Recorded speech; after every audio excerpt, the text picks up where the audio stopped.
केदारेश्वर तथा भीमशंकर नामक ज्योतिर्लिंग के आविर्भाव की कथा तथा उनके महात्म का वर्णन। सूत जी कहते हैं, ब्राह्मणों, भगवान विष्णु के जो नर नारायण नामक 2 अवतार हैं और भारतवर्ष के बद्रिका आश्रम तीर्थ में तपस्या करते हैं, उन दोनों ने पार्थिव शिवलिंग बनाकर उसमें स्थित हो पूजा ग्रहण करने के लिए भगवान शंभु से प्रार्थना की। शिव जी भक्तों के अधीन होने के कारण प्रतिदिन उनके बनाए हुए पार्थिव लिंग में पूजित होने के लिए यहाँ आया करते थे। जब उन दोनों के पार्थिव पूजन करते हुए बहुत दिन बीत गए, तब एक समय परमेश्वर शिव ने प्रसन्न होकर कहा, मैं तुम्हारी आराधना से बहुत प्रसन्न हूँ, संतुष्ट हूँ, तुम दोनों मुझसे वर मांगो। उस समय उनका ऐसा कहने पर नर और नारायण ने लोगों के हित की कामना से कहा, देवेश्वर, यदि आप प्रसन्न हैं और मुझे वर देना चाहते हैं तो अपने स्वरूप से पूजा ग्रहण करने के लिए यहीं स्थित हो जाइए। उन दोनों बंधुओं की इस प्रकार अनुरोध करने पर कल्याणकारी महेश्वर हिमालय के उस केदार तीर्थ में स्वयं ज्योतिर्लिंग के रूप में स्थित हो गए। उन दोनों से पूजित होकर संपूर्ण दुखों और भय का नाश करने वाले शंभु लोगों का उपकार करने और भक्तों को दर्शन देने के लिए स्वयं केदारेश्वर के नाम से प्रसिद्ध हो वहां रहते हैं। वे दर्शन और पूजा करने वाले भक्तों को सदा अभीष्ट वस्तु प्रदान करते हैं। उसी दिन से लेकर जितने भी भक्ति भाव से केदारेश्वर का पूजन किया, उसके लिए स्वप्न में भी दुख दुर्लभ हो गया। जो भगवान शिव का प्रिय भक्त वहां शिवलिंग के निकट शिव के रूप से अंकित वलय, कंकण या कड़ा चढ़ाता है, वह उस वलय युक्त स्वरूप का दर्शन करके समस्त पापों से मुक्त हो जाता है, साथ ही जीवन मुक्त भी हो जाता है। जो बद्रीवन की यात्रा करता है उसे भी जीवन मुक्ति प्राप्त होती है। नर और नारायण के तथा केदारेश्वर शिव के रूप का दर्शन करके मनुष्य मोक्ष का भागी होता है, इसमें संशय नहीं है। केदारेश्वर में भक्ति रखने वाले जो पुरुष वहां की यात्रा आरंभ करके उनके पास तक पहुंचने के पहले मार्ग में ही मर जाते हैं, वे भी मोक्ष पा लेते हैं। इसमें विचार करने की आवश्यकता नहीं है। केदार तीर्थ में पहुंचकर वहां प्रेम पूर्वक केदारेश्वर की पूजा करके वहां का जल पी लेने के पश्चात मनुष्य का फिर जन्म नहीं होता। ब्राह्मणों, इस भारतवर्ष में संपूर्ण जीवों को भक्ति भाव से भगवान नर नारायण की तथा केदारेश्वर शंभु की पूजा करनी चाहिए। अब मैं भीमशंकर नामक ज्योतिर्लिंग का महात्म कहूंगा। कामरूप देश में लोकहित की कामना से साक्षात भगवान शंकर ज्योतिर्लिंग के रूप में अवतीर्ण हुए थे। उनका यह स्वरूप कल्याण और सुख का आश्रय है। ब्राह्मणों, पूर्व काल में एक महापराक्रमी राक्षस हुआ था जिसका नाम था भीम। वह सदा धर्म का विध्वंस करता और समस्त प्राणियों को दुख देता था। वह महाबली राक्षस कुंभकर्ण के वीर और करकटी के गर्भ से उत्पन्न हुआ था तथा अपनी माता के साथ सहा पर्वत पर निवास करता था। एक दिन समस्त लोगों को दुख देने वाले भयानक पराक्रमी दुष्ट भीम ने अपनी माता से पूछा, माँ, मेरे पिताजी कहाँ हैं? तुम अकेली क्यों रहती हो? मैं यह सब जानना चाहता हूँ, अतः यथार्थ बात बताओ। करकटी बोली, बेटा, रावण के छोटे भाई कुंभकर्ण तेरे पिता हैं। भाई सहित उस महाबली वीर को श्री राम ने मार डाला। मेरे पिता का नाम करकट और माता का नाम पुष्कसी था। विराध मेरे पति थे जिन्हें पूर्व काल में राम ने मार डाला। अपने प्रिय स्वामी के मारे जाने पर मैं अपने माता पिता के पास रहती थी। एक दिन मेरे माता पिता अगस्त मुनि के शिष्य तुच्छीर्ण को अपना आहार बनाने के लिए गए। वे बड़े तपस्वी और महात्मा थे। उन्होंने कुपित होकर मेरे माता पिता को भस्म कर डाला। वे दोनों मर गए। तब से मैं अकेली होकर बड़े दुख के साथ इस पर्वत पर रहने लगी। मेरा कोई अवलंब नहीं रह गया है। मैं असहाय और दुख से आतुर होकर यहाँ निवास करती थी। इसी समय महान बल पराक्रम से संपन्न राक्षस कुंभकर्ण, जो रावण के छोटे भाई थे, यहाँ आए। उन्होंने बलात् मेरे साथ समागम किया। फिर वे मुझे छोड़कर लंका चले गए। तत्पश्चात तुम्हारा जन्म हुआ। तुम भी पिता के समान ही महान बलवान और पराक्रमी हो। अब मैं तुम्हारा ही सहारा लेकर यहाँ कालक्षेप करती हूँ। सूत जी कहते हैं, ब्राह्मणों, करकटी की यह बात सुनकर भयानक पराक्रमी भीम कुपित हो विचार करने लगा कि मैं विष्णु के साथ कैसा बर्ताव करूं। इन्होंने मेरे पिता को मार डाला, मेरे नाना नानी भी उनके भक्त के हाथों मारे गए, विराट को भी इन्होंने मार डाला और इस प्रकार मुझे बहुत दुख दिया। यदि मैं अपने पिता का पुत्र हूं तो श्री हरि को अवश्य पीड़ा दूंगा। ऐसा निश्चय करके भीम महान तप करने के लिए चला गया। उसने ब्रह्मा जी को प्रसन्न करने के लिए 1000 वर्षों तक महान तप किया। तपस्या के साथ साथ वह मन ही मन इष्ट देव का ध्यान किया करता था। तब लोक पितामह ब्रह्मा उसे वर देने के लिए गए और इस प्रकार बोले, भीम, मैं तुझ पर प्रसन्न हूँ, तुम्हारी जो इच्छा हो उसके अनुसार वर मांगो। भीम बोला, देवेश्वर कमलासन, यदि आप प्रसन्न हैं और मुझे वर देना चाहते हैं तो आज मुझे ऐसा बल दीजिए जिसकी कहीं तुलना ना हो। सूत जी कहते हैं, ऐसा कहकर उस राक्षस ने ब्रह्मा जी को नमस्कार किया और ब्रह्मा जी भी उसे अभिष्ट वर देकर अपने धाम को चले गए। ब्रह्मा जी से अत्यंत बल पाकर राक्षस अपने घर आया और माता को प्रणाम करके शीघ्रता पूर्वक बड़े गर्व से बोला, माँ, अब तुम मेरा बल देखो। मैं इंद्र आदि देवताओं तथा इनकी सहायता करने वाले श्री हरि का महान संहार करूंगा। ऐसा कहकर महापराक्रमी भीम ने पहले इंद्र आदि देवताओं को जीता और उन सबको अपने अपने स्थान से निकाल बाहर किया। तदनंतर देवताओं की प्रार्थना से उनका पक्ष लेने वाले श्री हरि को भी उसने युद्ध में हराया।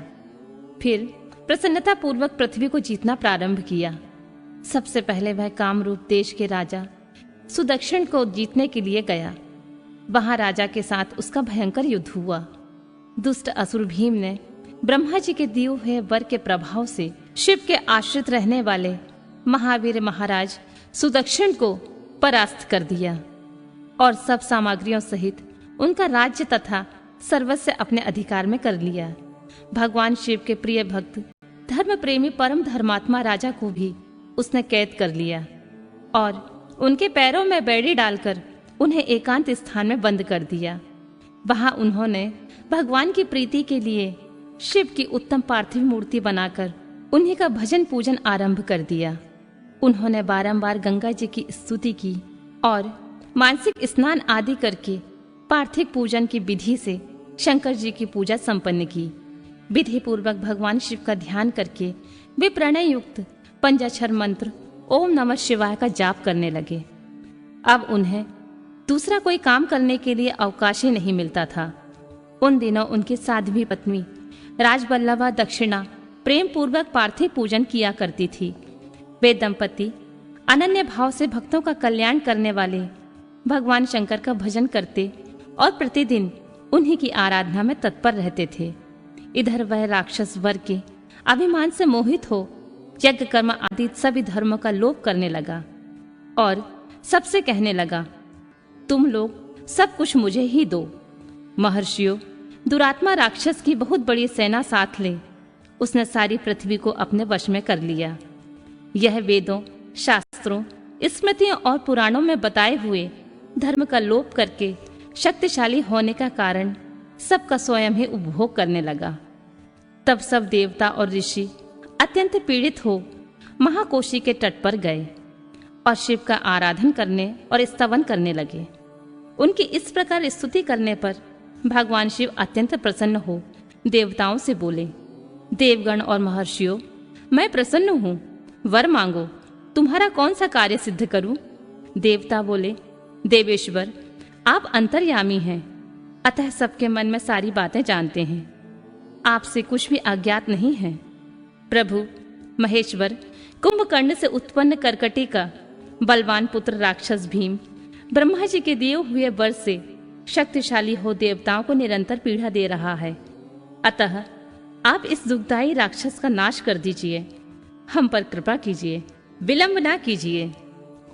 शंभु ने कहा, देवताओं, कामरूप देश के राजा सुदक्षिण मेरे श्रेष्ठ भक्त हैं। उनसे मेरा एक संदेश कह दो, फिर तुम्हारा कार्य शीघ्र ही पूरा हो जाएगा। उनसे कहना, कामरूप देश के अधिपति महाराज सुदक्षिण, प्रभु तुम मेरे विशेष भक्त हो, अतः प्रेम पूर्वक मेरा भजन करो। दुष्ट राक्षस भीम ब्रह्मा जी का वर पाकर प्रबल हो गया है, इसलिए उसने तुम्हारा तिरस्कार किया है, परंतु अब मैं उस दुष्ट राक्षस को मार डालूंगा, इसमें कोई संदेह नहीं है। सूत जी कहते हैं, ब्राह्मणों, तब उन सब देवताओं ने प्रसन्नता पूर्वक वहां जाकर उन महाराज से शंभु की सारी बात कह सुनाई। उनसे वह संदेश कहकर देवताओं और महर्षियों को बड़ा आनंद प्राप्त हुआ और वे सब के सब शीघ्र ही अपने अपने आश्रम को चले गए। इधर भगवान शिव भी अपने गणों के साथ लोकहित की कामना से अपने भक्ति की रक्षा करने के लिए सादर उसके निकट गए और गुप्त रूप से वहीं ठहर गए। इसी समय कामरूप नरेश ने पार्थिव शिव के सामने गाढ़ ध्यान लगाना आरंभ किया। इतने में ही किसी ने राक्षस से जाकर कह दिया कि राजा तुम्हारे नाश के लिए कोई पुरुष शरण कर रहे हैं। यह समाचार सुनते ही वह राक्षस कुपित हो उठा और उनको मार डालने की इच्छा से नंगी तलवार हाथ में लिए राजा के पास गया। वहां पार्थिव आदि जो सामग्री स्थित थी उसे देखकर तथा उसके प्रयोजन और स्वरूप को समझकर राक्षस ने यही माना कि यह राजा सब कुछ मेरे लिए कर रहा है, अतः वह सामग्री सहित इस नरेश को मैं बलपूर्वक अभी नष्ट कर देता हूँ।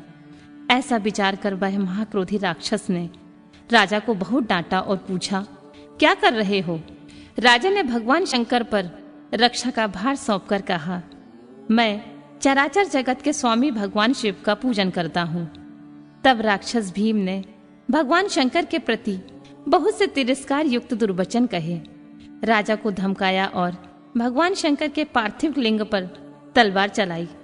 वह तलवार उस पार्थिव लिंग का स्पर्श भी नहीं करने पाई कि उससे साक्षात भगवान हर वहां प्रकट हो गए और बोले, देखो मैं भीमेश्वर हूं और अपने भक्त की रक्षा करने के लिए प्रकट हुआ हूं। मेरा पहले से ही यह व्रत है कि मैं सदा अपने भक्त की रक्षा करूं, इसलिए भक्तों को सुख देने वाले मेरे बल की ओर दृष्टिपात करो। ऐसा कहकर भगवान शिव ने पिनाक से उसकी तलवार के 2 टुकड़े कर दिए। तब उस राक्षस ने अपना त्रिशूल चलाया, परंतु शंभु ने उस दुष्ट के त्रिशूल के भी सैकड़ों टुकड़े कर डाले। तदनंतर शंकर जी के साथ उसका घोर युद्ध हुआ, जिससे सारा जगत क्षुब्ध हो उठा। तब नारद जी ने आकर भगवान शंकर से प्रार्थना की। नारद बोले, लोगों को भ्रम में डालने वाले महेश्वर, मेरे नाथ, आप क्षमा करें, क्षमा करें। तिनके को काटने के लिए कुल्हाड़ा चलाने की क्या आवश्यकता है? शीघ्र ही इसका संहार कर डालिए। नारद जी की इस प्रकार प्रार्थना करने पर भगवान शंभु ने हुंकार मात्र से उस समय समस्त राक्षसों को भस्म कर डाला। मुने, सब देवताओं के देखते देखते शिव जी ने उन सारे राक्षसों को दग्ध कर दिया। तदनंतर भगवान शंकर की कृपा से इंद्र आदि समस्त देवताओं और मुनीश्वरों को शांति मिली और संपूर्ण जगत स्वस्थ हुआ। उस समय देवताओं और विशेषतः मुनियों ने भगवान शंकर से प्रार्थना की, प्रभु आप यहाँ लोगों को सुख देने के लिए सदा निवास करें। यह देश निंदित माना गया है, यहाँ आने वाले लोगों को प्रारह दुख ही प्राप्त होता है, परंतु आपका दर्शन करने से यहाँ सबका कल्याण होगा। आप भीम शंकर के नाम से विख्यात होंगे और सबके संपूर्ण मनोरथों की सिद्धि करेंगे। आपका यह ज्योतिर्लिंग सदा पूजनीय और समस्त आपत्तियों का निवारण करने वाला होगा। सूत जी कहते हैं, ब्राह्मणों, उनके इस प्रकार प्रार्थना करने पर लोक हितकारी एवं भक्त वत्सल भगवान परम स्वतंत्र शिव प्रसन्नता पूर्वक वहीं स्थित हो गए।